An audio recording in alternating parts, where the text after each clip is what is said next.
Can I be honest with you? There are days when I don't feel like it. Days when life is full, schedule is packed, and the last thing I want to do is show up for my business.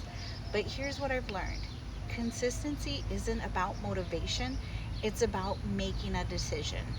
I'm Kimberly Delgado. I'm a mom, a wife, an entrepreneur, and a huge wellness advocate. And today I'm breaking down the 5 ways I stay consistent even when life gets busy.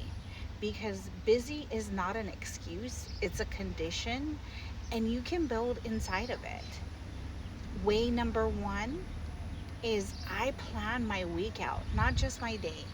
Every Sunday after church, after family time, I give myself anywhere from 10 to 15 minutes to map out my week ahead.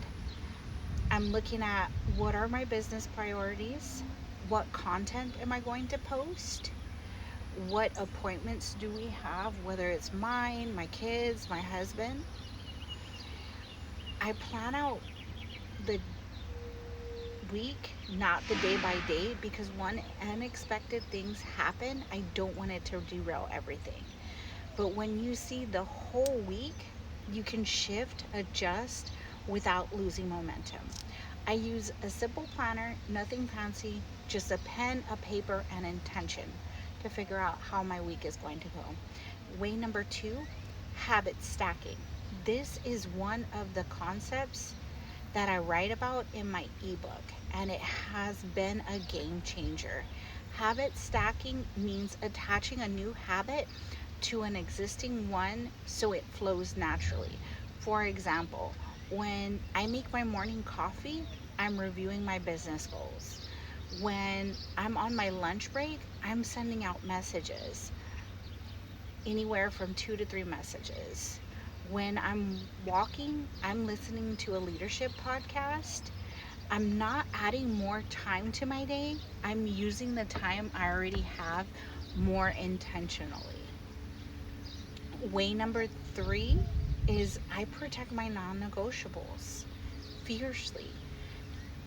These are the 3 to 4 things that I have to have happen weekly, daily, no matter what is going on. For me, it's one, devotional time, two, some form of movement, three, connecting with my business, and family time. Everything else is flexible. I can fit it in somewhere and get it figured out. But these four are my non negotiables. When you know your anchors, chaos has less power over you and things can get done. Way number four, and this is one for my perfectionist: give yourself grace. Without grace, giving up is an option. There's a difference between grace and quitting. Grace says, I missed the date, and that's okay. I'll pick it back up tomorrow. Quitting says, I missed the day, so I might as well as stop. That day turns into a week, turns into a month, turns into months, and then a year.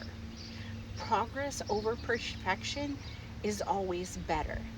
It's moving the needle forward. It's showing up imperfectly, but it's still showing up and getting it done. Way number five, I stay connected, is my why. Not my what, not my who, not my how, but my why. Why am I building my business? Why am I waking up early? Why does this matter? What am I doing this for? For me, it's my family. It's the freedom I want to create. It's the women I want to help. It's the legacy I want to leave. When I reconnect to my why, the excuses evaporate. I literally have my why written everywhere: in my planner, on my sticky note, on my mirror, in my car, saved as my wallpaper as well. You have to keep it visible, you have to keep it real in your mind. So, here you have it: the 5 ways I stay consistent when life gets busy. Plan the week, stack your habits, protect your non negotiables, give yourself grace, and anchor yourself to your why. Which one hit home for you? Drop it in the comments. I generally read every single one. If this is something that added value to your life, share with a woman in your circle who is trying to stay consistent in her season of busy. Subscribe for more, and I'll see you on the next week. God bless. Have a good day.